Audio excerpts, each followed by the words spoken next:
आज हम लोग क्लास 10th का चैप्टर 14 ऊर्जा के स्रोत यानी कि सोर्स ऑफ एनर्जी पढ़ेंगे, ठीक है। और इसको अच्छे से समझने की कोशिश करेंगे।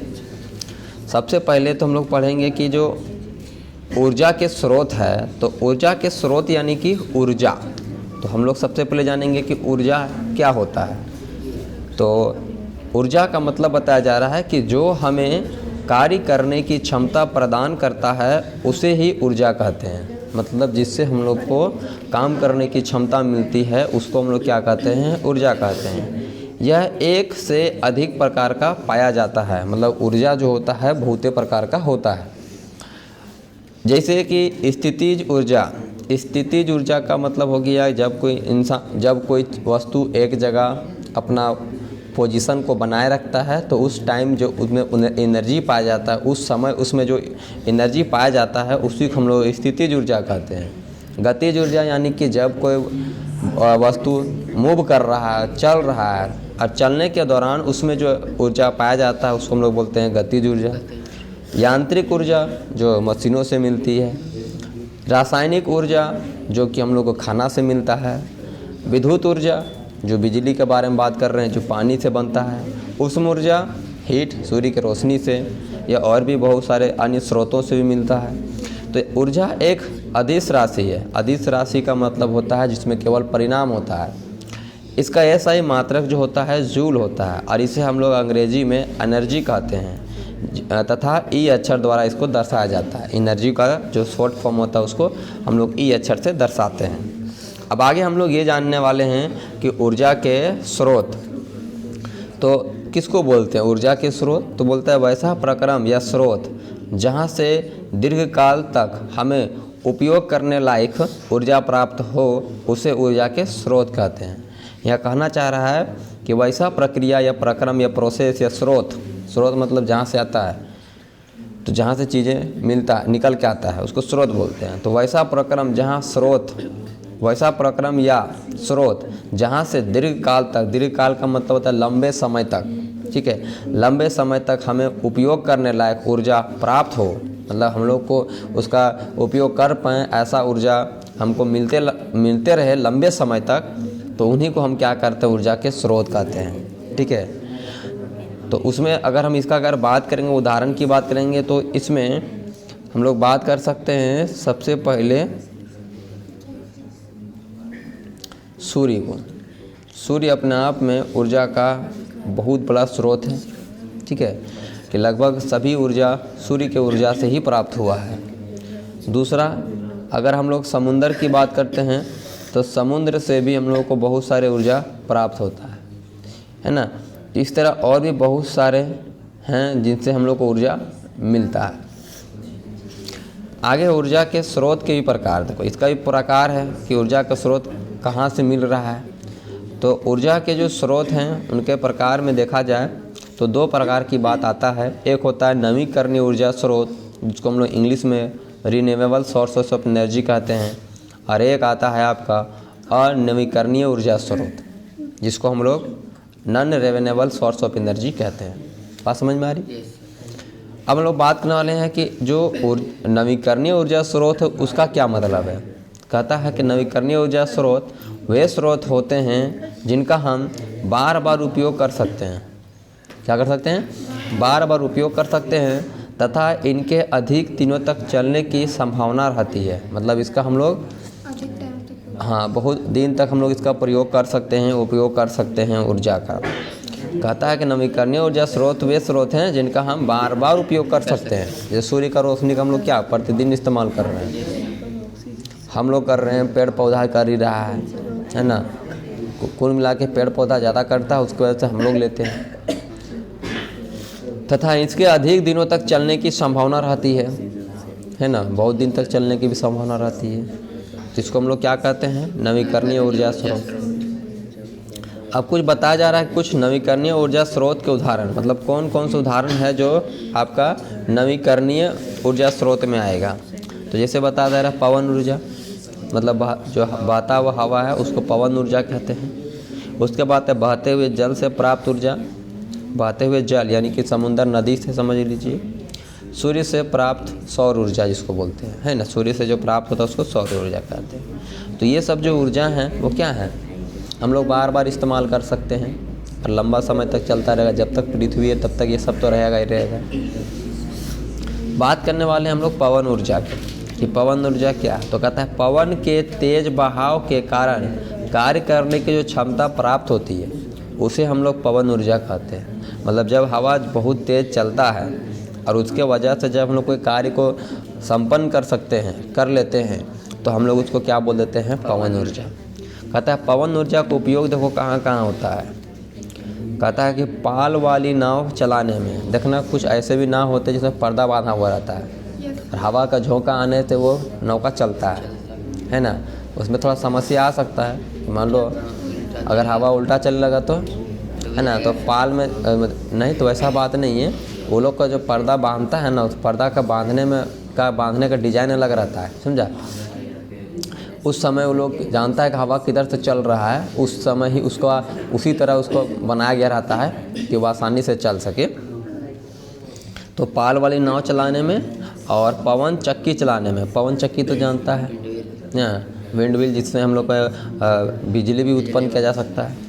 पवन चक्की को कार्य करने हेतु कम से कम 15 किलोमीटर पर आवर, याद रखना, एक इसको याद रखना, ये MCQ में ये आ सकता है सवाल, है ना, कि पवन चक्की को चलने के लिए कार्य करने हेतु न्यूनतम कितना हवा का ज़रूरत पड़ता है और पवन चक्की का ज़रूरत पड़ता है, तो 15 किलोमीटर पर आवर की। कपड़े या फिर नम वस्तु को सुखाने में हम लोग जानते हैं अगर हवा बहुत तेज़ चलते रहता है तो कपड़ा उपड़ा भी जल्दी सूख जाता है। पवन टरबाइन के मदद से बिजली उत्पादन करने में बता रहा है, पवन टरबाइन के मतलब पवन की मदद से जो चक्की घूमता है उसके मदद से बिजली उत्पादन करने में भी। वायुयान उड़ाने में, मतलब कि जितने भी हवा में उड़ने वाली चीज़ें हैं, खास करके हम लोग यहाँ बात करें वायुयान यानी कि हेलीकॉप्टर और वो प्लेन है, उस सब उड़ने में। आगे है पतंग को उड़ाने में, है ना, पतंग भी बिना हवा के उड़ नहीं सकता है। और है ग्लाइडर को उड़ाने में, जो बड़ा पतंग टाइप का रहता है ना। तो ये सब हो गया पवन ऊर्जा और पवन ऊर्जा के उपयोग। अब हम लोग बात करते हैं सेकेंड पॉइंट में, बहते हुए जल से प्राप्त ऊर्जा के बारे में।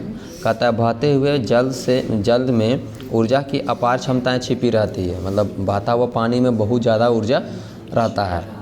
तो अतः बहते हुए जल से प्राप्त ऊर्जा को हम लोग क्या कहते हैं, जल से प्राप्त ऊर्जा कहते हैं। सीधे बोल रहे हैं कि बहता हुआ जल से जो ऊर्जा प्राप्त होता है ना, उसी को हम लोग बहते हुए जल से ऊर्जा प्राप्त कहते हैं।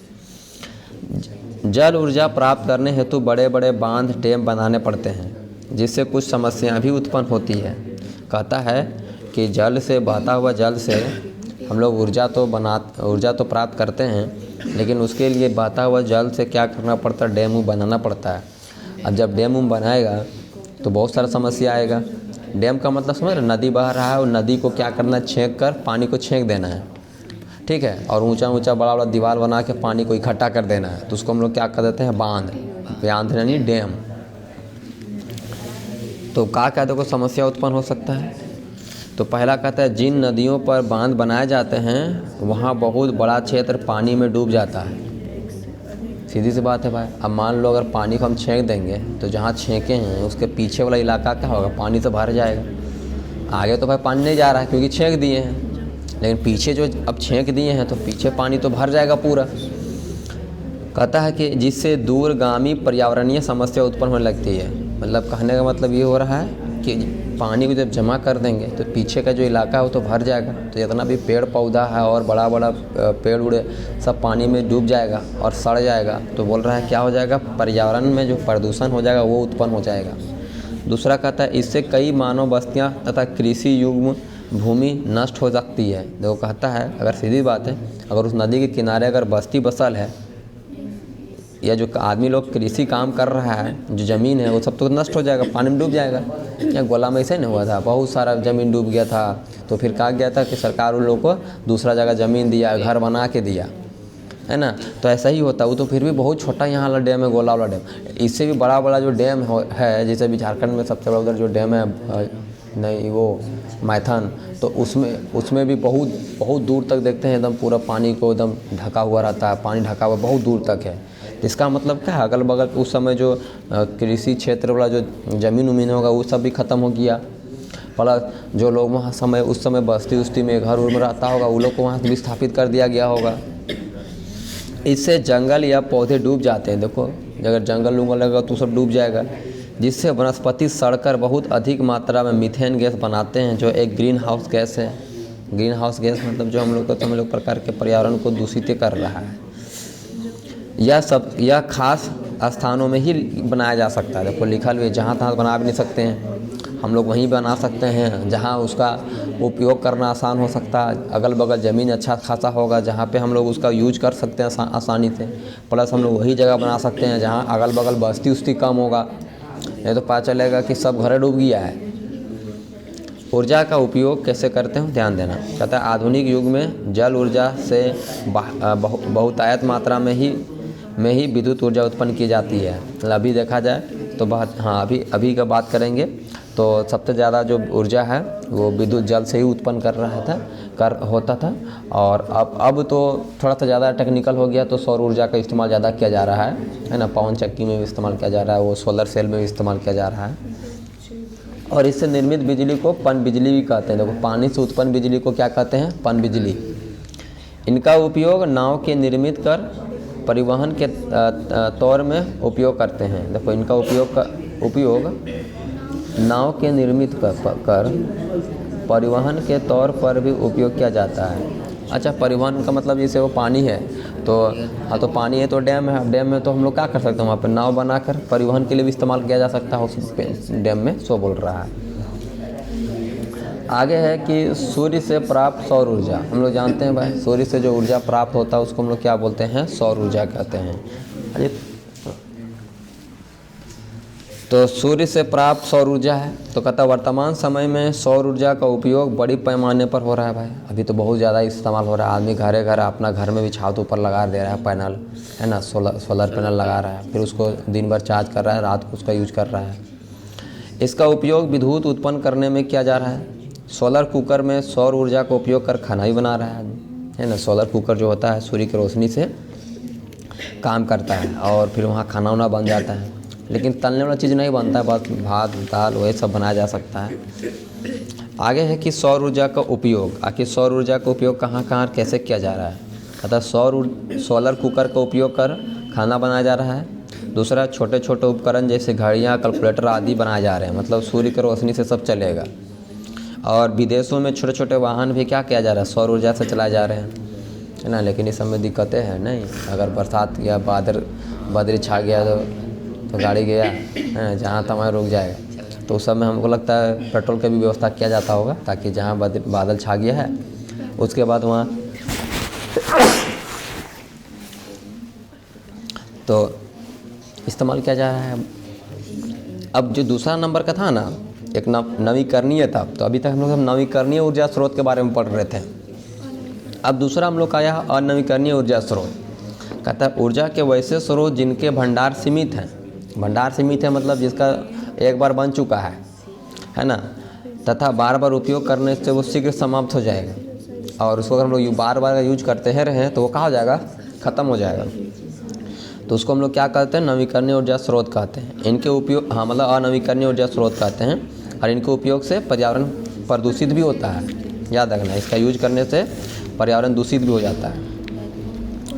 और नवीकरणीय ऊर्जा स्रोत के अगर उदाहरण की बात करेंगे तो देखो जितने भी पेट्रोलियम पदार्थ हैं, है ना, प्राकृतिक पदार्थ हो या पेट्रोलियम पदार्थ हो, जैसे कोयला भी अलग चीज़ है, लेकिन पेट्रोलियम पदार्थ में तो आ जाएगा LPG, CNG और भी बहुत सारी चीज़ें होता है ना, डीजल, पेट्रोल, वो सब इसके अंदर आ जाता है। कोयला आ गया, बायोगैस आ गया, लकड़ी आ गया, ये सब आ गया आपका अनवीकरणीय ऊर्जा स्रोत। अभी मान लो कोयले जो हम लोग जो कोयले अभी ला रहे हैं निकाल के, तो एक बार तो बन चुका है, अब थोड़ी बार बार बनते रहेगा, इसलिए सरकार उस पर रोक लगाता है। प्लस दूसरी बात कि अब एक बार बन चुका है तो बार बार तो बनेगा नहीं, है ना। अब वो तो निकालते जाएगा तो आने वाले दिन में तो ख़त्म ही हो जाएगा। अब आगे वाला दिन में ख़त्म हो जाएगा तो जो नेक्स्ट जनरेशन वाला जो आने वाला पीढ़ी वो लोग क्या करेगा, सब अभी सब ख़त्म कर देगा। तो सरकार उस पर ध्यान दे रहा है नहीं। तो बोल रहा है कि ये सब जितने भी बात कर रहे हैं पेट्रोलियम पदार्थ, कोयला, बायोगैस, लकड़ी, ये सब क्या हैं? तो अनवीकरणीय ऊर्जा के स्रोत हैं। अगला हम लोग बात करने वाले हैं कि जो लकड़ी है वो अनवीकरणीय ऊर्जा स्रोत के रूप में किस तरह से काम कर रहा है ना।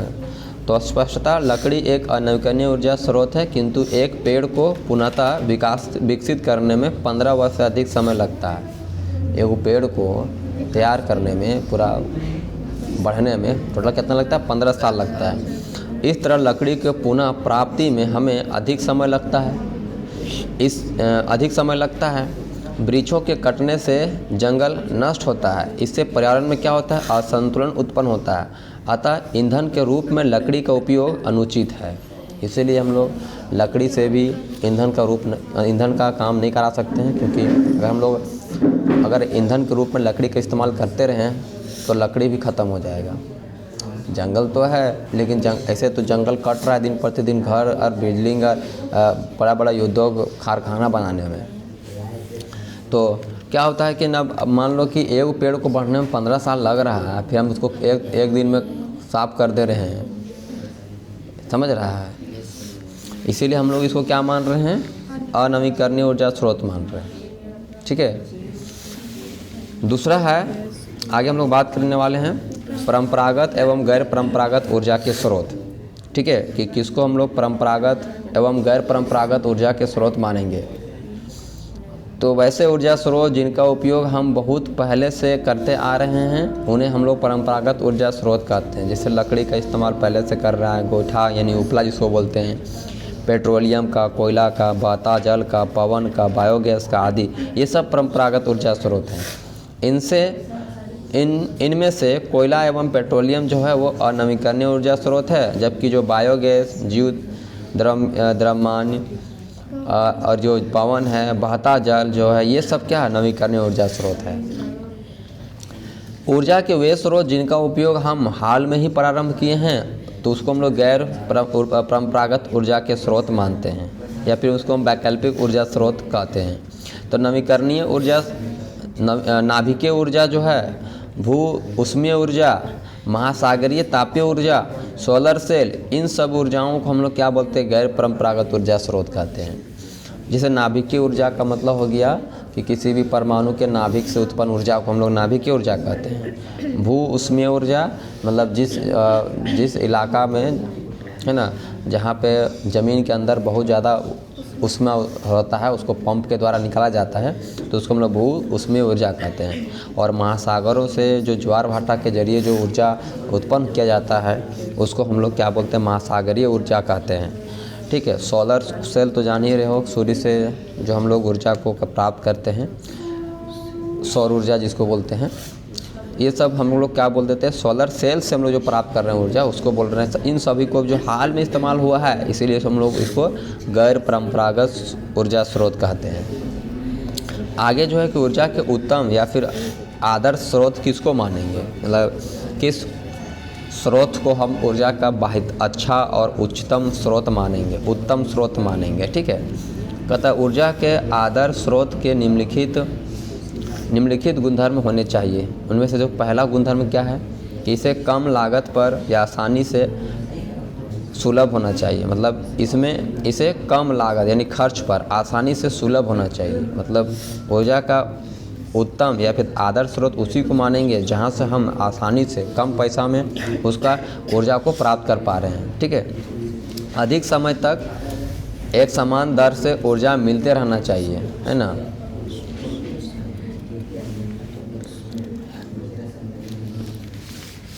आगे है, इसका उपयोग करना सुविधाजनक एवं सुरक्षित होना चाहिए। उसके बाद है कि इससे अधिक मात्रा में ऊर्जा मुक्त होना चाहिए। इसे एक स्थान से दूसरे स्थान में लाने ले जाने में आसानी होना चाहिए। इसे जमा करना आसान होना चाहिए। इससे पर्यावरण में प्रदूषण उत्पन्न नहीं होना चाहिए। ये ना हमको लगता है ये यहाँ होना चाहिए ना, ऊर्जा का उत्तम या फिर आदर्श, है ना। स्रोत का मतलब होता है जहाँ से उत्पन्न हो रहा है, तो यहाँ केवल होना चाहिए ना कि उच्चतम या फिर उत्तम ऊर्जा होना चाहिए। तो उत्तम ऊर्जा किसको मानेंगे? हाँ ठीक है, ये भी कोई दिक्कत नहीं, स्रोत है। तो आगे हम लोग बात करने वाले ईंधन कि ईंधन किसको कहते हैं। ईंधन ऊर्जा का वो स्रोत है या एक पदार्थ है जिसे हम जलाकर ऊष्मा ऊर्जा प्राप्त करते हैं। क्या करके? जला करके। ईंधन के दहन के समय ईंधन की रासायनिक ऊर्जा ऊष्मा ऊर्जा में रूपांतरित होती है।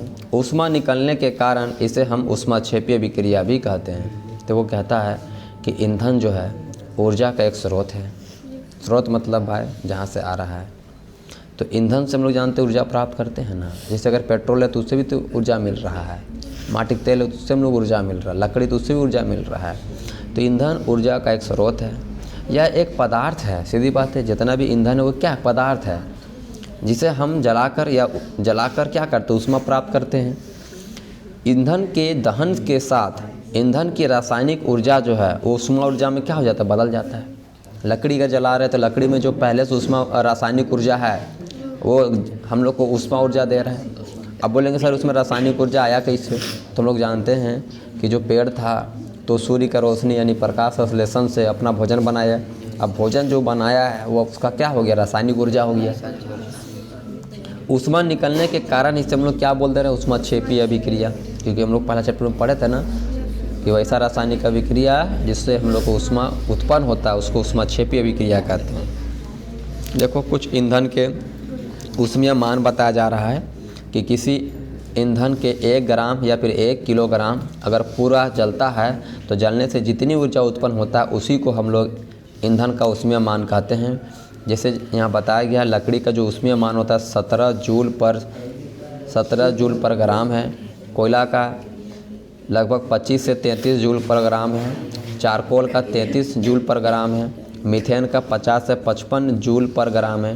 हाइड्रोजन का 150 जूल पर ग्राम है। उपला का 7 से 8 जूल पर ग्राम है। याद रखना सबसे अधिक है हाइड्रोजन का, है ना, 150 जूल पर ग्राम। ये बहुत विस्फोटक भी हो जाता है, इसलिए इसका हम लोग इस्तेमाल बहुत कम करते हैं घरों में। हम लोग घरों में इस्तेमाल किसका करते हैं? मेथेन गैस का या फिर LPG का इस्तेमाल करते हैं, जिनका उसमें मान लगभग 50 से 55 के आसपास है, उसका इस्तेमाल हम लोग करते हैं। ईंधन का जो ज्वलन ताप होता है, ज्वलन ताप मतलब जलने के बाद जो ताप मिलता है हम लोग का, तो जिस ताप पर ईंधन में आग पकड़ लेता है ना, इस ताप को हम लोग ईंधन का ज्वलन ताप कहते हैं। मतलब जैसे अगर पुआल है तो उसको अगर हम लोग थोड़ा सा आग देंगे जल्दी पड़ लेगा। लकड़ी है उसको थोड़ा जलाने के लिए ज़्यादा हम लोग को ऊर्जा देना पड़ता है, ज़्यादा आग देना पड़ता है। कोयला में और ज़्यादा आग देना पड़ता है, इसलिए पहले हम लकड़ी जलाते हैं तब जाकर कोयला जला पाते हैं। हम डायरेक्ट माचिस से बोलेंगे कोयला जलेगा? नहीं जलेगा, क्योंकि उसका उसमें मान ज़्यादा है। सीधा बोल दिया ईंधन का ज्वलन ताप का मतलब किसी भी पदार्थ को आपको जलाने के लिए जितना ऊष्मा ऊर्जा की ज़रूरत पड़ता है ना, वही ऊष्मा ऊर्जा ज्वलन ताप कहलाता है उस पदार्थ के लिए। अब आदर्श ईंधन के अभिलक्षण मतलब एक आदर्श ईंधन हम लोग होने के लिए, मतलब किसी भी ईंधन का आदर्श ईंधन होने के लिए क्या क्या लक्षण होना चाहिए। जैसे कि इंसान को आदर्श इंसान होना हो तो उसके लिए बहुत सारे गुण होना चाहिए उसके अंदर में। वैसे हम किसी भी ईंधन को आदर्श तभी मानेंगे जब उसके अंदर इन सब गुणों का वास होगा, इन सब गुण पाया जाएगा उस ईंधन में, तभी हम उस ईंधन को क्या मानेंगे? आदर्श ईंधन मानेंगे। सबसे पहले तो इसे आसानी से जलाया जा सके, चलने में कोई दिक्कत ना होना चाहिए। ये सुलभ हो मतलब आसानी से मिल जाना चाहिए सभी जगह। यह सस्ता हो, है ना, सबसे बढ़िया तो भाई चीप तो होना ही चाहिए। इसका भंडारण सस्ता और सुरक्षित हो, मतलब बहुत ज़्यादा मात्रा में आसानी से सब जगह पाया जाना होना चाहिए। इसका ऊष्मीय मान भी अच्छा हो, ऊंच हो मतलब अच्छा हो ना। इसका ज्वलन ताप भी उचित हो, लगातार एक जैसा ऊर्जा देते रहे। इसका दहन का दर भी समान हो, है ना, एक समान जलते रहे।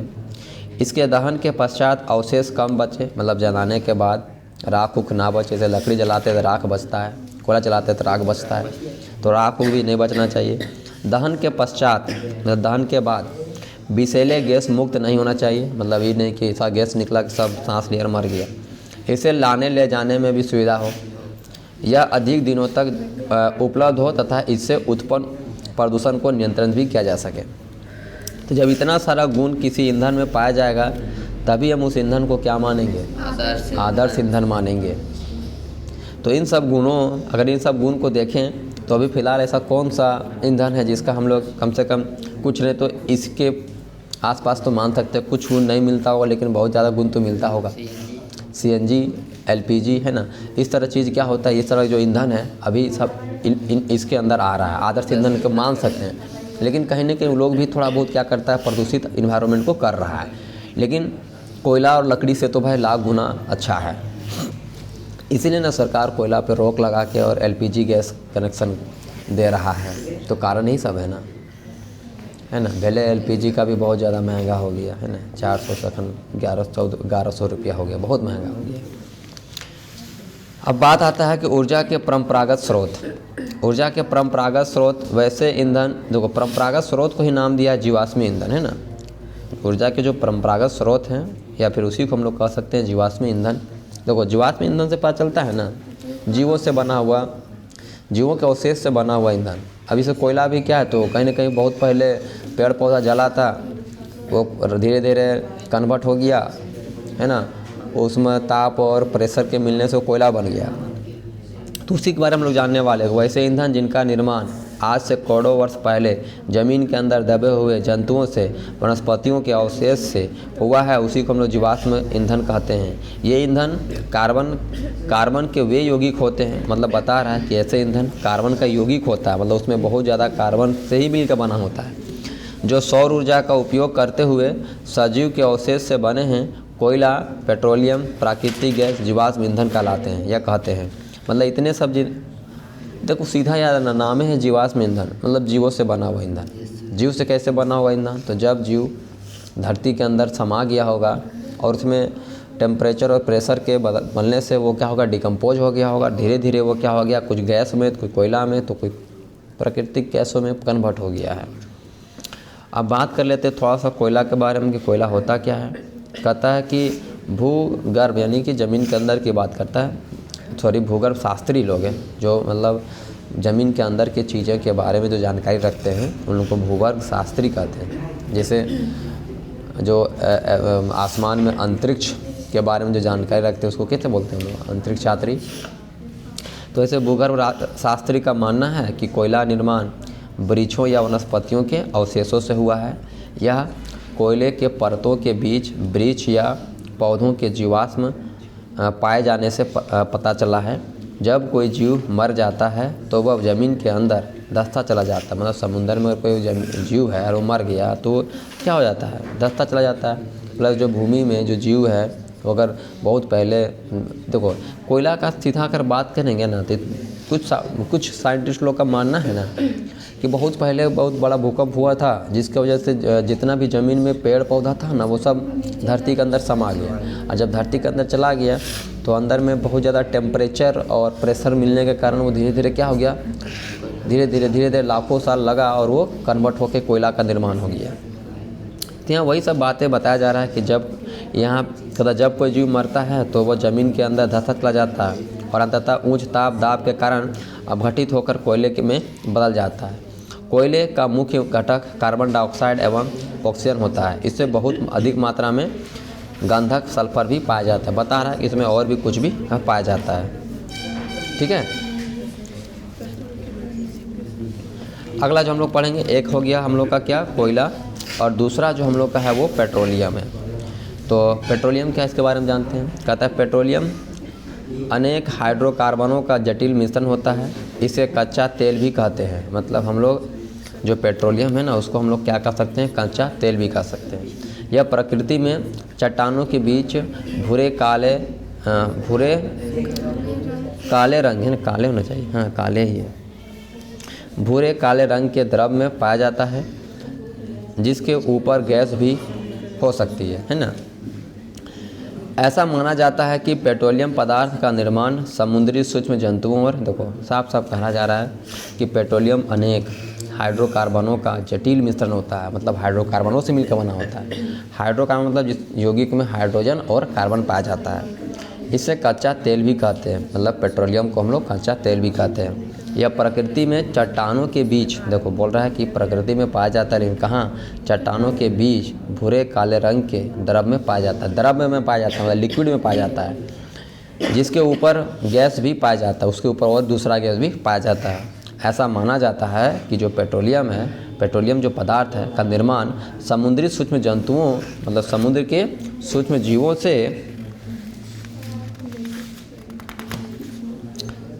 जल्दी पलटता नहीं है।